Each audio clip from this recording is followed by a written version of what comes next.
Act ने कहा है कि अगर एक राज्य में व्यवस्था नहीं है तो आप दूसरे राज्य से लीजिए। आप कल्पना कीजिए कि बिहार के किसी गांव में अगर कोई मर्डर हुआ है तो पता लगा कि वो क्या उत्तर प्रदेश के लखनऊ से उनकी टीम आएगी, और तब तक वो जो एविडेंस थे, जो भी चीज़ थे, चाहे वो फिंगरप्रिंट्स हैं या कुछ भी रहे होंगे, क्या उस तरह से रह पाएंगे? क्या उसमें नुकसान तो नहीं होगा? तो दूसरी बात है, ये लॉजिस्टिकली एक नाइटमेयर है। एक नॉर्मल केस में एक फोटोग्राफर लेके आना तो मुश्किल होता है, जैसा हम लोग का अनुभव रहा है। एक फोरेंसिक जो एक्सपर्ट को आने में ही 2-3 दिन लग जाते हैं। अगर वो फोरेंसिक एक्सपर्ट जो है अगर दूसरे स्टेट से आ रहा है तो कल्पना कीजिए कितना समय लगेगा। इस कानून बनाने के पहले जो व्यापक संपर्क होना चाहिए था, इनके साथ जो डिस्कशन होना चाहिए था स्टेक होल्डर्स, यानी कि जो ट्रक यूनियन है या बाकी इस तरह के जो लोग हैं, और दुर्भाग्य से मैं पूरी जिम्मेवारी के साथ कर रहा हूँ कि हमारे देश में वो इंफ्रास्ट्रक्चर नहीं है। आज कोई भी अगर आप इलेक्ट्रॉनिक एविडेंस कहीं भी फोरेंसिक लैब में भेजिए, महीनों, 6 महीनों, सालों लग जाते हैं उस पर रिपोर्ट आने में। जब इलेक्ट्रॉनिक एविडेंस ही प्राइमरी एविडेंस आपका माना जाएगा तो फिर हर मैटर तो वो उसी जाना है, लैब में जाना है, और लैब में जो इतनी लंबी पेंडिंग लिस्ट है उसका क्या होगा? ये दुर्भाग्य है हमारे यहाँ इन कुछ सेक्शंस में, जो कि वुमेन एम्पावरमेंट के लिए था, लेकिन आवश्यक भी था, लेकिन उसमें कन्विक्शन रेट इतने कम है, फॉल्स एक्विजिशन इतने ज़्यादा है, उसे वो साइड वीक हो गया है। अब ये कोर्ट के लिए ज़्यादा जिम्मेवारी का विषय हो गया है। नमस्कार, जय हिंद। भारत तक देख रहे हैं आप और मैं हूं ऋषिराज। भारत में 1 जुलाई से 3 बड़े बदलाव होने जा रहे हैं, जिसमें आईपीसी की जगह यानी कि इंडियन पिनल कोड की जगह भारतीय न्याय संहिता जो है वो स्थान लेने जा रहा है। और इसके साथ 2 और बड़े बदलाव हैं। एक तो साक्ष्य अधिनियम है। तो इसका क्या असर आप पर पड़ेगा, आम जनता पर इसका क्या असर होगा, सरकारी जो कामकाज है उस पर इसका क्या असर हो सकता है, इसको समझाने के लिए हमारे साथ वरिष्ठ वकील राकेश सिन्हा जी हैं। हाई कोर्ट, सुप्रीम कोर्ट, हर जगह प्रैक्टिस करते हैं। इनसे समझने की कोशिश करेंगे कि आखिर इसमें क्या बड़े बदलाव जो हैं वो समाज पर अपनी छाप छोड़ने जा रहे हैं और आपकी अपनी निजी जिंदगी इससे कितना प्रभावित करेगी इस बदलाव को। तो सर, बहुत स्वागत है भारत तक पर आपका। सबसे पहले तो राकेश सर, हम लोग यहीं से शुरू करेंगे कि 3 बड़े बदलाव, इन तीनों बदलाव को कैसे देख रहे हैं आप, और ये 3 अमूलचूल परिवर्तन जो कहा जा रहा है वो क्या है? देखिए, ये तो अमूलचूल परिवर्तन तो मैं नहीं कहूँगा, नाम जरूर अलग है, लेकिन पूरा जो पूरा ओरिएंटेशन है इसका, ये पूरा स्कोप है, इसमें बहुत बड़ा बदलाव मुझे दिख नहीं रहा है। कुछ नई चीज़ें ऐड हुई हैं, कुछ चीज़ें पर थोड़ा और मॉडिफिकेशन हुआ है, कुछ एडिशनल चीज़ें लाने की कोशिश होंगी, लेकिन बहुत आमूल परिवर्तन नहीं है। भारत की न्यायिक व्यवस्था जो चल रही थी उसी तरह से आगे भी चलेगी। एक पर्टिकुलर बुक को हटा के दूसरी बुक ले आई गई है, लेकिन वो पुरानी जो किताब है उसकी बहुत सारी चीज़ें उसमें भी डाली गई हैं। नई किताब नहीं लिखी गई है, न कि कोई नए में कोई आर्टिकल्स जोड़े गए हैं। उसी में उनकी संख्या जो है थोड़ी आगे पीछे कर दी गई है।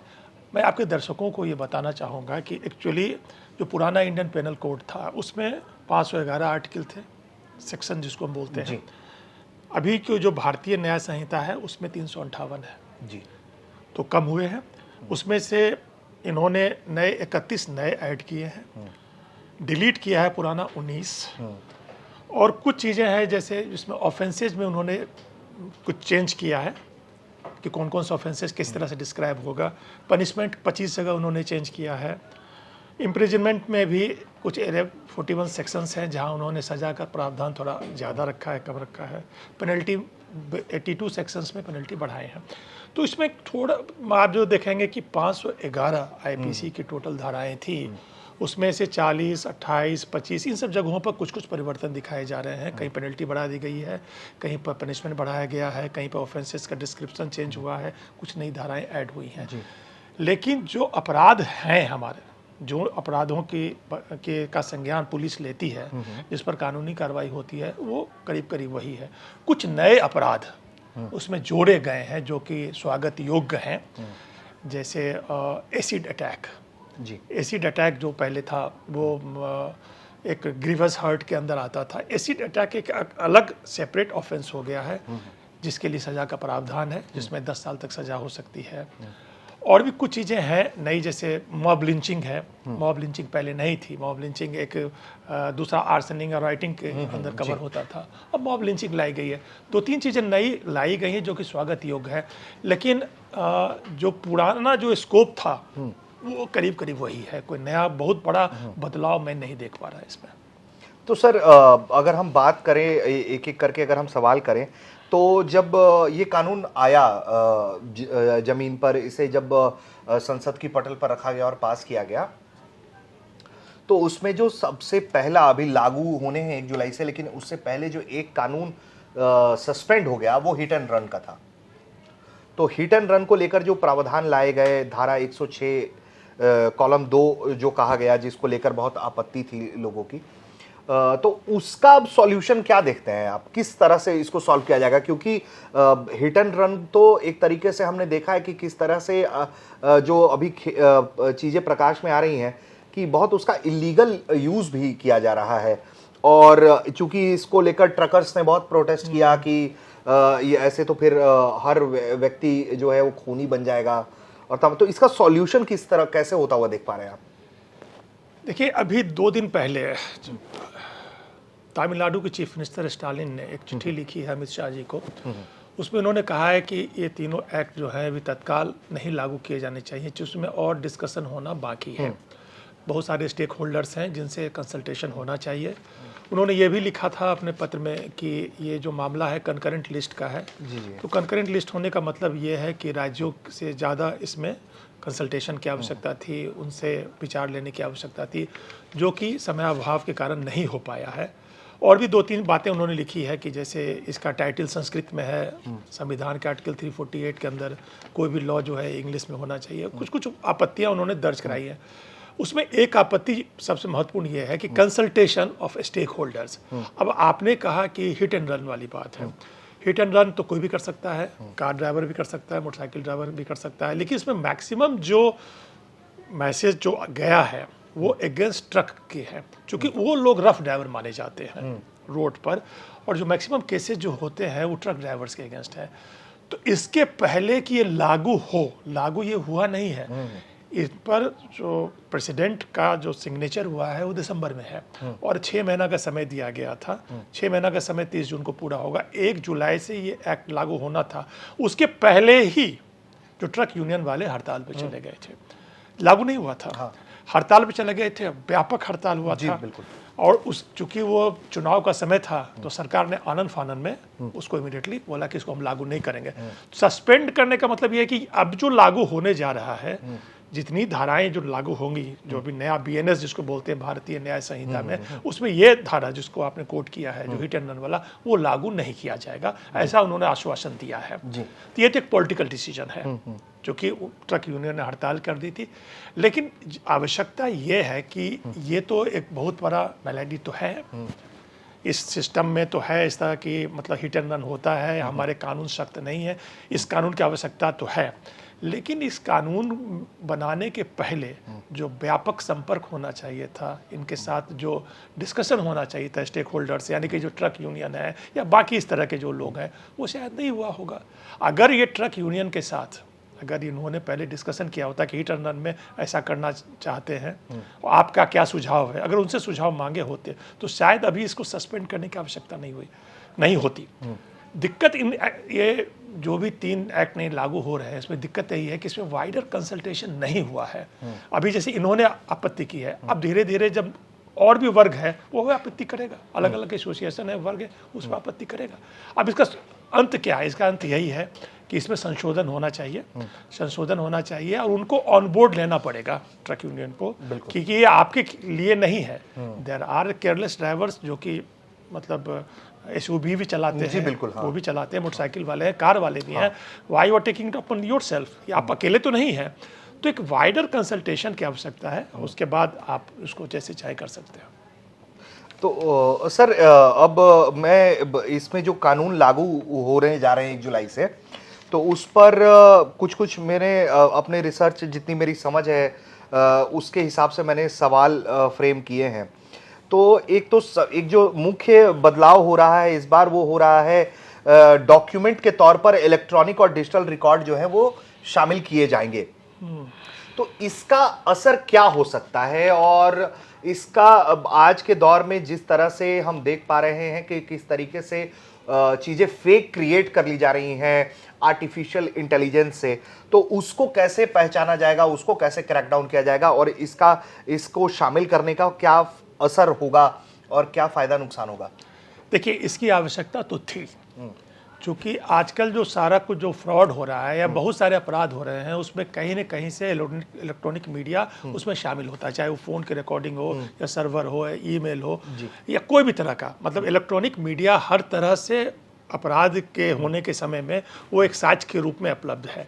लेकिन उसको बाद में पहले सेकेंडरी माना जाता था, उसको एविडेंस, अब उसको वो प्राइमरी एविडेंस में मानते हैं। तो क्या ये माफी चाहूंगा, बीच में रोक रहा हूं आपको, तो जैसे कि मानिए कि कोई चीज टीवी पर चल रही है, तो उसको भी अब एक साक्ष्य के तौर पर प्राइमरी पहले भी था, पहले भी था, उसको साक्ष्य के रूप में दिया। जैसे ये आपने काफ़ी देखा हुआ, तो पत्रकारिता के जगत में है, तो डिफेमेशन के जो मुकदमे होते हैं, उसमें क्या टीवी पर आपने ये बयान दिया या ट्विटर पर दिया, तो वो सारे भी तो इलेक्ट्रॉनिक एविडेंस ही थे। बिल्कुल। लेकिन वो इलेक्ट्रॉनिक एविडेंस के लिए पहले एक सर्टिफिकेट देना होता था, एक होता था कि आपने किस अप्लायंस से आपने लिया है, कौन सा डिवाइस यूज़ किया है, उसका क्या आईपी नंबर है, कैसे कैसे, वो सारा एक सर्टिफिकेट देने के बाद भी उस तरह के कोई भी जो एविडेंस है, इलेक्ट्रॉनिक एविडेंस, वो एडमिसेबल हो सकते थे। अब वो सर्टिफिकेट देने की बाध्यता हटा दी गई है कि अब वो सर्टिफिकेट नहीं देना है। अच्छा। लेकिन वो जो उसकी सत्यता तो भी साबित तो करनी पड़ेगी। जो एविडेंस ले कर रहा है उसको नहीं देने की आवश्यकता है सर्टिफिकेट, लेकिन जो अपोजिट पार्टी है उसको तो चैलेंज करेगा ही ना कि सही नहीं है। जैसे आपने कहा एआई है, फेक है, फलाना है, तो उसके लिए हमारे पास एक प्रॉपर इंफ्रास्ट्रक्चर की आवश्यकता है। और दुर्भाग्य से, मैं पूरी जिम्मेवारी के साथ कर रहा हूँ, कि हमारे देश में वो इंफ्रास्ट्रक्चर नहीं है। आज कोई भी, अगर आप इलेक्ट्रॉनिक एविडेंस कहीं भी फॉरेंसिक लैब में भेजिए, महीनों, 6 महीनों, सालों लग जाते हैं उस पर रिपोर्ट आने में। और मैं ये सोच के बड़ा घबरा सा रहा हूँ कि जब इलेक्ट्रॉनिक एविडेंस ही प्राइमरी एविडेंस आपका माना जाएगा, तो फिर हर मैटर तो वो उसी जाना है, लैब में जाना है, और लैब में जो इतनी लंबी पेंडिंग लिस्ट है उसका क्या होगा, कब होगा? तो ये बहुत ज़रूरी है कि कैपेसिटी बिल्डिंग हो पहले, क्योंकि अगर इसको एज एन एविडेंस हम मानते हैं, और इससे हमें मालूम है कि अगर इसको एविडेंस मानेंगे तो शायद केस एक्सपेडाइट हो, जल्दी डिसाइड हो। लेकिन इसको सत्यता को प्रमाणित करने के लिए हमारे पास उतने सफिशिएंट नंबर ऑफ लैब्स होने चाहिए, उतने लोग ट्रेंड होने चाहिए। ऐसा नहीं कि आप इक्विपमेंट खरीद लिए और कल से आप शुरू कर देंगे, ट्रेनिंग भी तो देने की जरूरत होती है। फॉरेंसिक साइंस एक प्रॉपर स्टडी है, तो वो कमी रह गई है इसमें। तो इसके लिए लैब्स डिजाइन करने पड़ेंगे, लोग हायर करने पड़ेंगे, इंस्टीट्यूशंस डेवलप करने पड़ेंगे। जो भी अभी आपके पास इंफ्रास्ट्रक्चर है, और मैं ये मानता हूँ वो इंफ्रास्ट्रक्चर अभी जो सेकेंडरी एविडेंस माना जाता था इलेक्ट्रॉनिक एविडेंस को, उसके लिए पर्याप्त नहीं था। अगर आप इसको प्राइमरी एविडेंस मानते हैं तो ये इंफ्रास्ट्रक्चर तो बिल्कुल पर्याप्त नहीं है। इसमें कम से कम 5 गुना बढ़ोतरी की जरूरत है। ये मेरी पूरी जिम्मेवारी से बोल रहा हूँ, तभी ये सफल हो पाएगा। अच्छा सर, तो एक सवाल अब इससे आगे का है कि जैसे कि यौन अपराधों में भी इस बार सख्त सजा का प्रावधान किया गया है, जो 1 जुलाई से लागू होंगे। नए कानून के मुताबिक जो कोई शादी का झूठा वादा करके उसे पूरा करने की नीयत के बिना जैसे यौन संबंध बनाता है, 10 साल तक की सजा और जुर्माना का प्रावधान किया गया है। इसी तरीके से धोखे से जुड़े मामले में भी जो है वो अब सख्ती से निपटने की बात कही जा रही है, जिसमें किसी की पहचान छिपाकर रोजगार, प्रमोशन या शादी जैसा झूठा वादा करना शामिल है। तो ये तो चलिए एक सही बात है कि अगर आप आइडेंटिटी हाइड करके कुछ कर रहे हैं तो, लेकिन क्या आपको नहीं लग रहा है कि इससे मतलब ब्लैकमेलिंग के केसेस में जो लोग फ्रेम किए जाएंगे, जिस तरह की घटनाएं सामने आ रही हैं कि लोग पहले सहमति से साथ रहते हैं, फिर झगड़ा होता है तो फिर कह देते हैं कि भाई शादी का जो है वो झूठा की झांसा देकर मेरे साथ यौन संबंध बनाया, या कंपनी और एम्प्लॉय का विवाद हो सकता है कि भाई कंपनी से अगर एम्प्लॉय किसी बात पे विवाद हो जाए तो कंपनी कह दे कि इसने तो फर्जी आइडेंटिटी लगाया था। तो क्या आपको नहीं लगता है कि गलत फ्रेम में भी इसमें लोगों को फंसाया जा सकता है, ज़्यादा खतरा बढ़ गया है, उसको टैकल करने के लिए कोई रास्ता दिया गया है क्या इसमें? देखिए, ये खतरा तो पहले भी था जी। पुराने कानून में भी इस तरह के मुकदमे आए हैं जिसमें कोर्ट ने इसको संज्ञान लिया है, जजमेंट दिया है कि ये कंसेंसस था इसमें, मतलब कंसेंट, म्यूचुअल कंसेंट से हुआ है, कंसेंसुअल है, इसके बावजूद भी कंप्लेन की गई है। ये तो बहुत सारे जजमेंट में हमने ऐसा देखा है। हाँ, अब ऐसा अगर ये कानून लागू होता है तो इस तरह के मुकदमे बढ़ेंगे। इससे क्या होगा कि कोर्ट की जिम्मेवारी बढ़ती है। अब देखिए, कानून कुछ भी हो, साक्ष्य कुछ भी हो, कोर्ट के उनके जजमेंट में या उनके विवेक पर तो कोई अभी नई कोई अध्यादेश तो जारी नहीं हुआ है। उनका विवेक तो वही रहेगा ना। हाँ। उनका सेंस ऑफ जजमेंट वही होगा, राइट और रॉन्ग का। तो इन सब तरह के विविधताओं के बीच में जब नए कानून आ गए हैं जिसमें और ज़्यादा लोग फंसाए जा सकते हैं, तो कोर्ट की जिम्मेवारी होगी, ये जिम्मेवारी कोर्ट की होगी। और ये जो है, इसमें जो आइडेंटिटी छिपा के करने वाली बात है, इसमें कुछ लोग होते हैं जो अपनी सही आइडेंटिटी नहीं बताते हैं। हाँ, बिल्कुल। इसके पीछे और भी तरह के तर्क हैं जो मैं नहीं बोलूँगा, लेकिन लोग कुछ गलत नाम से भी रिश्ता बना लेते हैं। वो इसको टैकल करने के लिए ये आर्टिकल डाला गया है, स्पेसिफिकली इसको टैकल करने के लिए डाला गया है। जैसे मैं कुछ और हूँ और कुछ गलत नाम बना के अपने पार्टनर को इन्फ्लुएंस करता हूँ, उसके साथ रहने की कोशिश करता हूँ। बेसिकली उस प्रॉब्लम को एड्रेस करने के लिए ये दिया गया है। बाकी स्थिति तो वही है जो पहले भी थी, गलत कंप्लेंट पहले भी होता था। ये सारे जो भी प्रावधान है काफ़ी मिसयूज पहले भी हुए हैं। ये दुर्भाग्य है हमारे यहाँ इन कुछ सेक्शंस में, जो कि वुमेन एम्पावरमेंट के लिए था, लेकिन आवश्यक भी था, लेकिन उसमें कन्विक्शन रेट इतने कम है, फॉल्स एक्विजिशन इतने ज़्यादा है, उससे वो साइड वीक हो गया है। अब ये कोर्ट के लिए ज़्यादा जिम्मेवारी का विषय हो गया है। ठीक है सर, तो अंडर ट्रायल्स की अगर हम बात करें तो उसको लेकर भी कई तरह के विचाराधीन कैदियों को लेकर बदलाव की बात की जा रही है। इस कानून, जो नए कानून लागू किए जा रहे हैं, उससे क्या कोई अंडर ट्रायल्स को कोई राहत मिलेगी? क्योंकि एक बड़ी संख्या में इस देश में अंडर ट्रायल्स जो हैं अभी भी जेलों में बंद हैं। देखिए, मुझे बड़ी निराशा हुई है अंडर ट्रायल्स के मैटर पर। जो इस कानून से जो मेरी अपेक्षाएं थीं जी, और मेरे ख्याल से एक लीगल प्रोफेशन में मैं हूँ, तो मुझे अंडर ट्रायल्स का मैटर जो है सबसे ज़्यादा सीरियस लगता है। दुर्भाग्य से इस पर कोई ज़्यादा इस पर तवज्जो नहीं दी गई है। दो चीज़ें इसमें कही गई हैं कि अगर आप फर्स्ट टाइम ऑफेंडर हैं और आपको कोई सज़ा हुई है और वो सज़ा 5 साल से 7 साल से कम की है, तो आप अपना उसका 1/3 सज़ा पूरा करके बेल पर बाहर वापस आ सकते हैं। अच्छा। यानी कि एक तरह से कि आपको 1/3 ही अपना सेंटेंस वहाँ कंप्लीट करना है, 2/3 नहीं करना अगर आप फर्स्ट टाइम ऑफेंडर हैं। तो उससे क्या होगा कि जेल में कैदियों की संख्या कम होगी। आपका सवाल अंडर ट्रायल्स का है, तो वो अंडर ट्रायल का थोड़ी है, वो तो कन्विक्शन के बाद है। कन्विक्शन के बाद आप 1/3 सर्व करके आ जाएंगे अगर आप फर्स्ट टाइम ऑफेंडर है। लेकिन अंडर ट्रायल्स के लिए सिर्फ एक प्रावधान है छोटा सा, कि जो जेल अधीक्षक हैं, ये उनकी जिम्मेवारी होगी कि वो उनका बेल अप्लाई करेंगे। बहुत बार क्या होता है कि जैसे जो भी वहाँ पर अंडर ट्रायल कैदी हैं, हम लोगों ने इस पर पहले काम भी किया था कि उनके पास उस रिसोर्सेज नहीं है, एडवोकेट्स नहीं है, पेपर्स नहीं है, कोई जमानती नहीं है, तो वो तो बेल अप्लाई ही नहीं कर पाते हैं। तो अब ये जिम्मेवारी दी गई है जेल अधीक्षक को कि जिस जेल में अंडर ट्रायल है उसका बेल पिटीशन फाइल हो। तो उनके लिए है ना कि जो फाइल नहीं कर पा रहे हैं, हाँ, तो उनके लिए वो फाइल करेंगे। तो लेकिन उस फाइल करने से क्या उनकी स्थिति में कोई परिवर्तन आएगा, ऐसा मुझे नहीं लगता है। ये होना चाहिए था कि जो बेल की प्रक्रिया जो है वो थोड़ा सा लिबरल होना चाहिए। जो कोर्ट के जजमेंट भी जो है अर्नेस्ट कुमार में कि जो बेल जो है रूल है, जेल एक्सेप्शन है, उसको सख्ती से पालन करना चाहिए था और उससे संबंधित कोई कानूनी व्यवस्था होनी चाहिए थी। तब तो मुझे लगता है कि कुछ किया गया है। अभी कुछ भी नहीं किया गया है नया। जो 2 बातें मैंने बताई बस उतनी बार है, जो कि संतोषजनक नहीं है। मुझे ऐसा नहीं लगता है कि भारत में जो इतनी ज़्यादा, मतलब 75% ज़्यादा जो जेलों में लोग रह रहे हैं कैपेसिटी से, उसमें कोई परिवर्तन आएगा। ये सबसे बड़ा निराशाजनक पक्ष है पूरे इसमें। ठीक है सर, तो फॉरेंसिक की बात की आपने, उसी पर मेरा अगला सवाल है कि कम से कम जो कहा गया है कि कम से कम 7 साल जिस केस में सजा हो सकती है, वैसे अपराधों में फॉरेंसिक जांच जो है वो मस्ट कर दिया गया है, अनिवार्य कर दिया गया है। कि इसका मतलब है कि अपराध स्थल पर सबूत जुटाने और उसका रिकॉर्ड रखने का काम फॉरेंसिक विशेषज्ञ करेंगे। अगर किसी राज्य में फॉरेंसिक जांच की सुविधा नहीं है तो वो दूसरे राज्य की सुविधा का इस्तेमाल कर सकता है। तो ये जो कानून कहता है, इस पर आपने बात की इंफ्रास्ट्रक्चर और तमाम चीज़ों की कमियां हैं और उसको पहले ठीक करना चाहिए था। दूसरे राज्य से भी मदद लेने की बात इसमें कही गई है, लेकिन उसमें मसला तो ये भी है कि जो टेम्प्रोरी एविडेंस होगा जिसको तुरंत कलेक्ट करने की ज़रूरत है, उसके साथ समस्या होगी।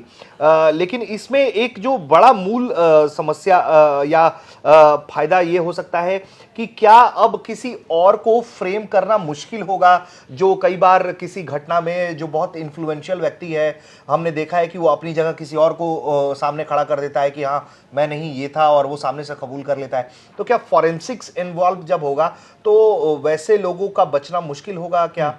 सही कह रहे हैं आप। देखिए, ये जो कोई दूसरे का क्राइम अपने सर पर ले लेते हैं, बहुत इस तरह से हमने अभी हाल में जो एक कार दुर्घटना की, हाँ जी बिल्कुल, पुणे की जो पुणे वाली जो घटना हुई है, तो वो सारी घटनाएं नहीं हो पाएंगी कि चूंकि अगर फोरेंसिक एविडेंस को अगर प्राइमरी माना जाता है और उसके सबूत इकट्ठा किए जाएंगे तो उस तरह का चीज़ तो अब नहीं हो सकता है कि कोई जो एक्यूज्ड है वो किसी दूसरे को अपने आगे खड़ा नहीं कर सकता है कि ये एक्यूज है और मैं नहीं।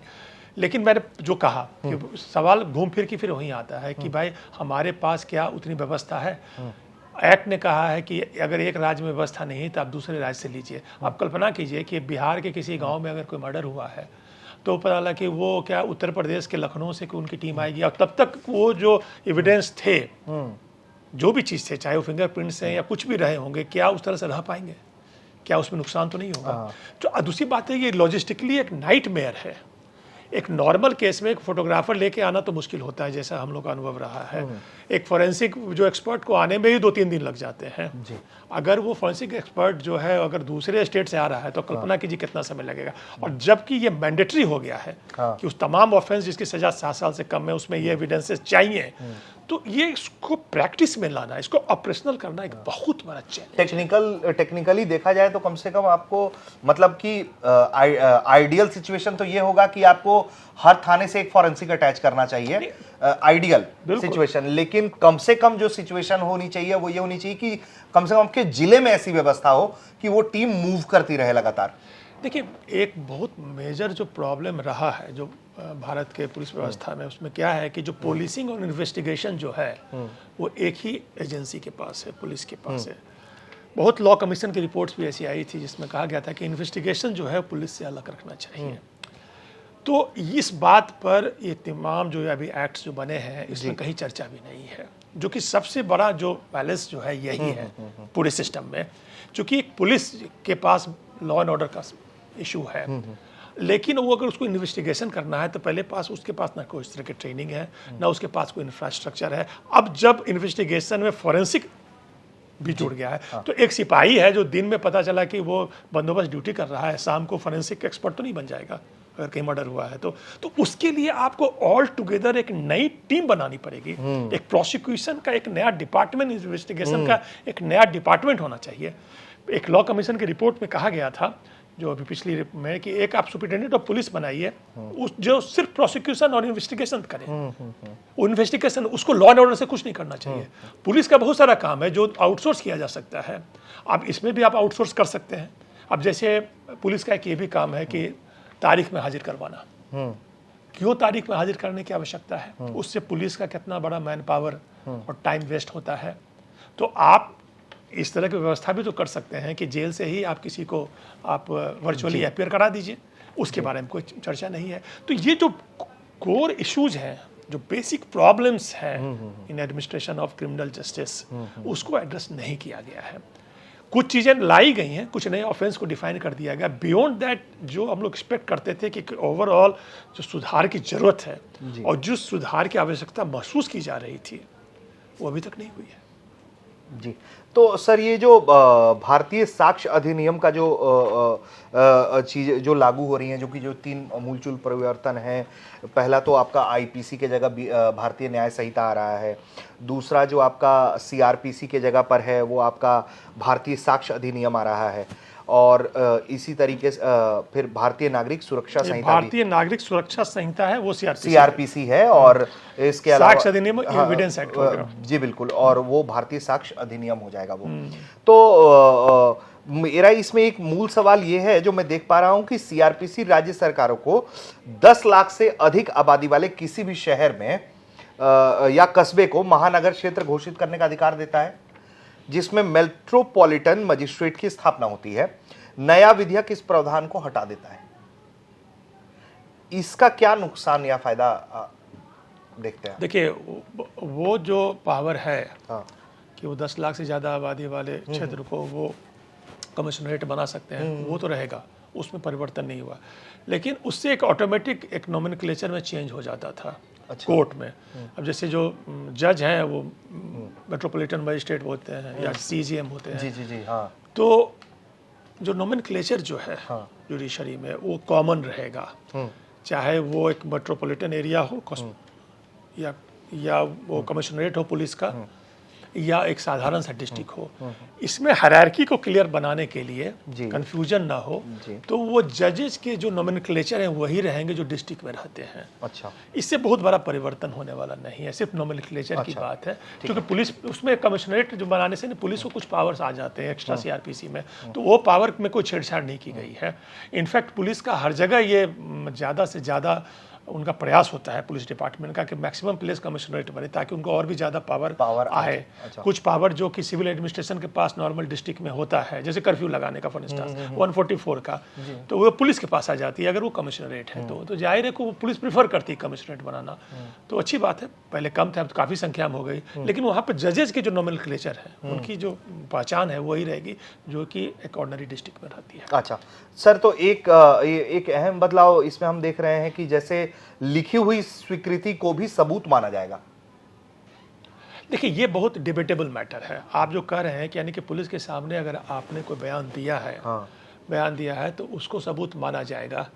तो इस तरह के बहुत सारे जजमेंट है जिसमें बहुत क्लियर है कि उसको आप सबूत नहीं मान सकते हैं। इसमें एक एडिशनैलिटी ये है कि अगर उस लिखित बयान से कोई फैक्ट डिस्कवर होता है, कुछ भी रिकवरी होती है फैक्ट्स की, तो वो अपने आप में एक लिखित बयान जो है वो एडमिसेबल नहीं होगा। ये पहले भी था।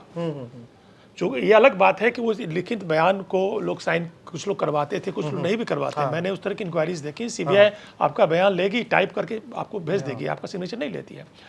तो पुलिस में नहीं लेगी, कुछ लोग लेते हैं, लेकिन चूंकि लेने का कोई मतलब नहीं बनता है। यहाँ ये है कि आपने एक बयान लिखित में दिया, उससे आपको सिग्नेचर आपने करवाया, तो अब सिग्नेचर करवाया जाएगा। क्योंकि अगर उस सिग्नेचर किए हुए बयान से कोई फैक्ट रिकवर होता है, मान लिया जाएगा अगर फैक्ट रिकवर होता है तो पहले उसे सिग्नेचर भी लोग नहीं लेते थे। जो प्रॉपर इन्वेस्टिगेटिंग एजेंसी है सीबीआई सिग्नेचर नहीं लेती थी, अब लेगी। इसलिए लेगी कि कहीं उससे कोई फैक्ट रिकवर हो जाएगा। तो ये भी सब्जेक्टिव है, ऐसा नहीं कि आउटराइटली आपने पुलिस के सामने बोला और वो एडमिसेबल होगा। एक फैक्ट रिकवर होना, जैसे मैंने बोला, आपको बयान दिया कि ये रिवॉल्वर मैंने उस टेबल में रखा है और वहां से रिकवर हुआ, तब तो ये एडमिसेबल होगा।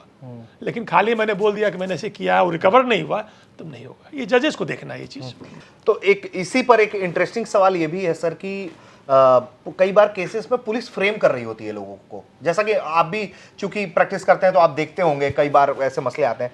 तो इसमें तो ये भी हो सकता है कि छोटे मोटे केसेस में या वसूली के नाम पर या ब्लैकमेलिंग के नाम पर किसी को फ्रेम किया जा सकता है। कोई पुराना कट्टा कहीं रख दिया जाएगा और कहा कि हाँ मैं हथियार जो है मेरे पास है, अवैध हथियार मेरे पास है, मैंने पुलिस के सामने मानता हूँ, और उस पुलिस रिकवरी दिखा देगी कि हाँ उसके घर से रिकवर हुआ है और उसने ये बात जो है वो पूछताछ में भी मानी है।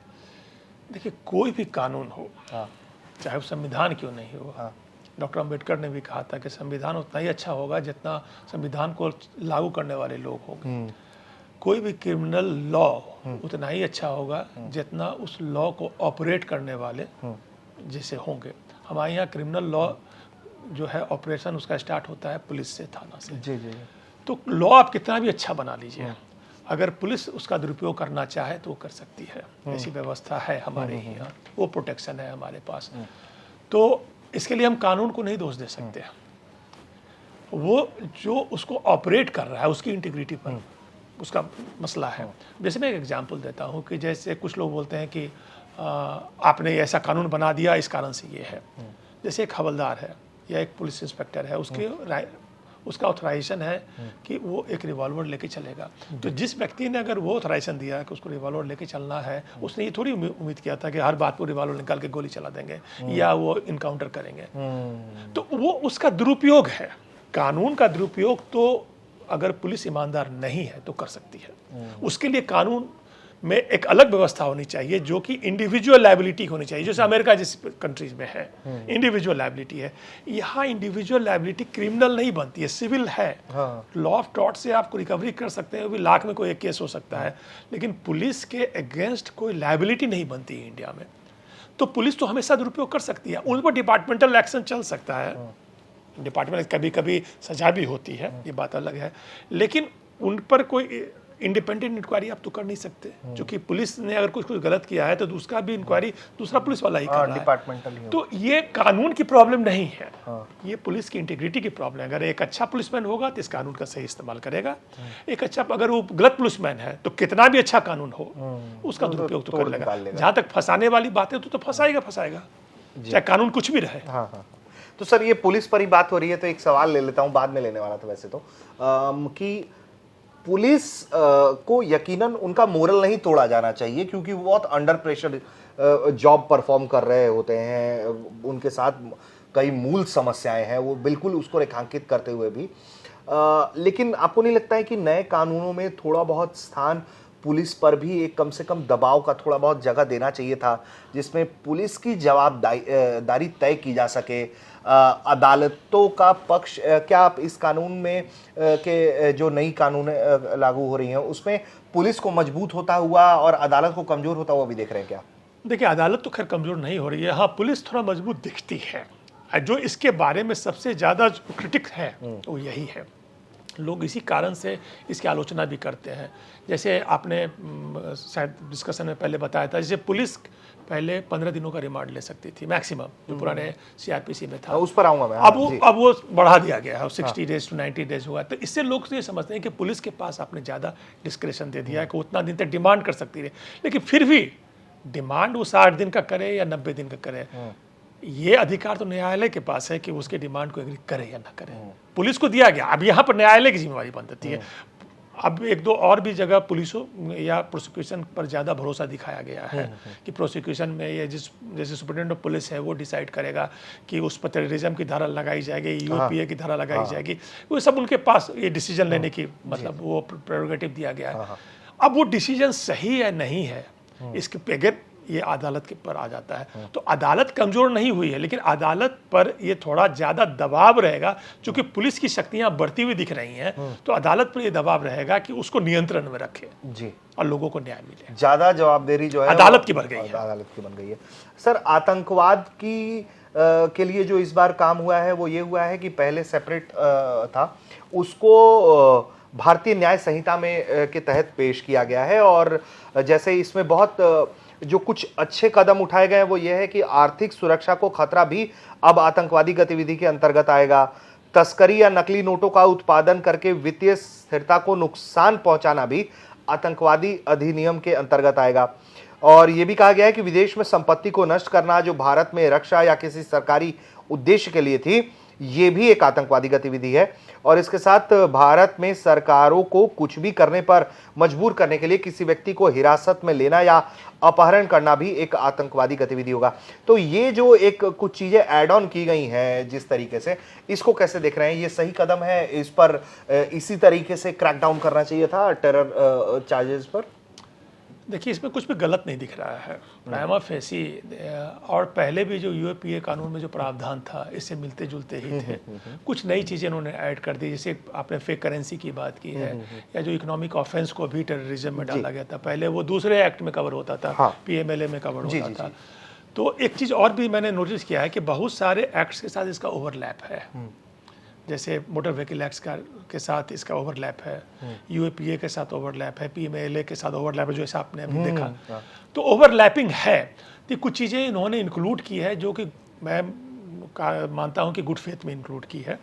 टेररिज्म तो जाहिर है कि बहुत बड़ा खतरा है देश और समाज के लिए, और सख्त कानून होने चाहिए। बस उस सख्त कानून का जो दुरुपयोग नहीं होना चाहिए, तो प्रतिपक्ष को या जो विरोधी आवाज़ है उसको दबाने में इसका इस्तेमाल नहीं होना चाहिए। स्वतंत्रता आनी चाहिए। देखिए, एक मूल स्वतंत्रता जो भारत में विश्व में हर जगह है वो है आपकी जो मौलिक अधिकार है। वो मौलिक अधिकारों का हनन नहीं होना चाहिए। मौलिक अधिकारों की रक्षा करते हुए टेररिज्म पर आप चाहे जैसा भी कानून बनाना चाहे बनाएं, उसमें कोई दिक्कत नहीं है। सर एक बड़ा परिवर्तन दिख रहा है वो ये है कि बिल के जो नए संस्करण में नया प्रावधान करता है कि कोई भी बलात्कार के मामलों में अदालती कार्रवाई के संबंध में अदालत की अनुमति के बिना कुछ भी प्रकाशित करेगा तो उसे 2 साल तक की जेल हो सकती है या जुर्माना लगाया जा सकता है। देखिए, ये पहले भी मना था। अब इसमें जुर्माने का और जेल का प्रावधान हो गया है। अच्छा। ये पहले भी इस तरह के आदेश रहे हैं, रिस्ट्रिक्शंस हैं कि उस जैसे इन कैमरा होता है जिसमें ज़्यादा लोग नहीं जा सकते हैं।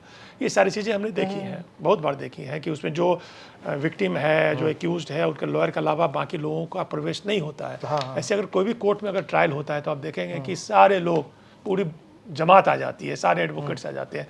इसमें काफ़ी जो गिने चुने आवश्यक लोग ही होते हैं जब ये बलात्कार का मुकदमा होता है। लेकिन फिर भी कुछ मैसेज इधर उधर निकल जाता है। कुछ पत्रकार लोग जो होते हैं, जो ज़्यादा इंथुजियास्टिक होते हैं, वो कुछ इस तरह की सूचनाएं देने में आगे रहते हैं, तो उनको नियंत्रित करने के लिए ऐसा प्रावधान दिया है। ये प्रावधान सही है मेरे ख्याल से, इसमें कोई ज़्यादा गलती नहीं है। पहले भी था, अब इसमें सज़ा का प्रावधान है, तो लोग इसमें थोड़ी सतर्कता बरतेंगे। मतलब इस तरह के जो रिपोर्टिंग होती है, लीगल रिपोर्टिंग में लोग बचेंगे, बलात्कार के मामलों में इस तरह की रिपोर्टिंग नहीं करेंगे। तो इसका सर, अगर कोई इन्फ्लुएंशियल व्यक्ति इस तरह का काम कर रहा है तो उसके लिए क्या इस तरह के मामलों में रिपोर्टिंग ना होने से वैसे लोग या बहुत कोई पावर होल्ड करने वाला व्यक्ति इस तरह के क्राइम को अगर अंजाम दे रहा है, और फिर दूसरी तरफ कानून भी ये कहता है कि भाई बिना अदालत की मंजूरी के आप इस तरह की चीज़ें कर नहीं पाएंगे, रिपोर्ट नहीं कर पाएंगे अदालती कार्रवाई, तो ऐसा नहीं लगता है कि इन्फ्लुएंशियल व्यक्ति बच सकता है, या जो कोई पावर होल्ड कर रहा है, क्योंकि हम देखते हैं कि पॉलिटिशियंस पर भी इस तरह के बहुत आरोप लग रहे होते हैं यौन शोषण के, तो क्या उस तरह के लोग इसमें बच नहीं सकते हैं? और पीड़ित पक्ष का पक्ष कमजोर नहीं होगा? अगर मीडिया चूंकि आवाज़ उठाती है तो कई मर्तबा पीड़ित को बहुत फ़ायदा होता है, चीज़ें ट्रायल्स में तेज़ी आती हैं और तमाम चीज़ें भी होती हैं। देखिए, इसमें अलग अलग स्टेज होता है, किसी भी कानूनी प्रक्रिया में अलग स्टेज होगा।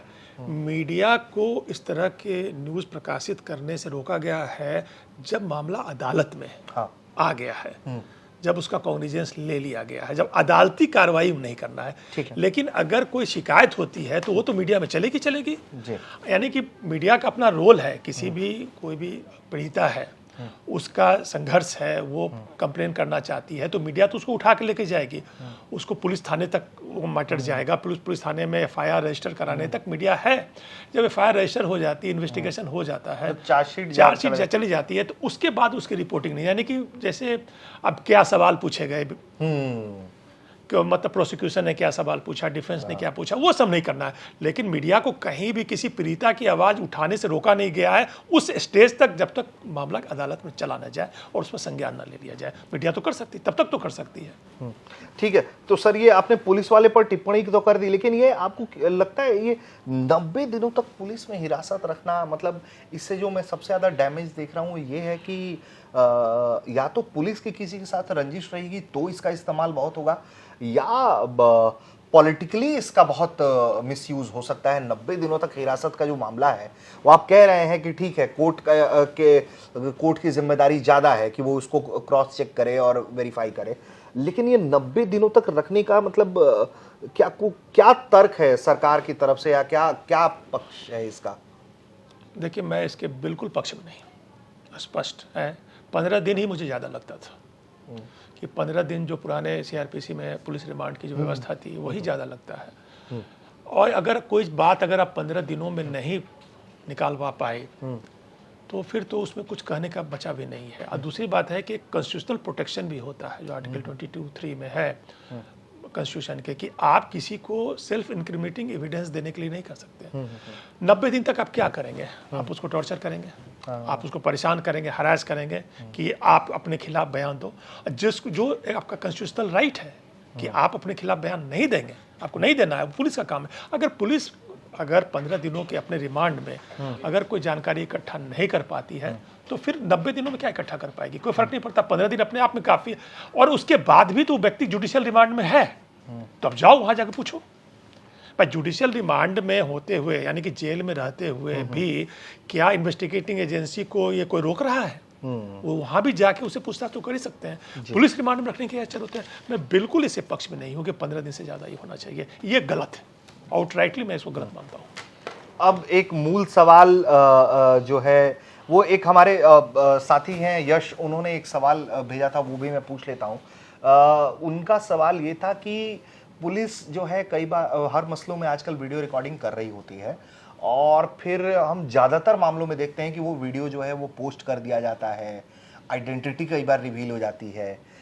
ऐसे में अगर वो व्यक्ति उसको जेल भी होता है, वो सजा भी काटता है, लेकिन वो जो सोशल एविडेंस है उसके खिलाफ वो उसको हमेशा क्रिमिनल बनाए रखता है, तो इसको क्रैकडाउन करने के लिए इस पर किसी की प्राइवेसी ब्रीचमेंट को लेकर कोई इस नए कानून में कोई जगह नहीं दिखाई पड़ती है।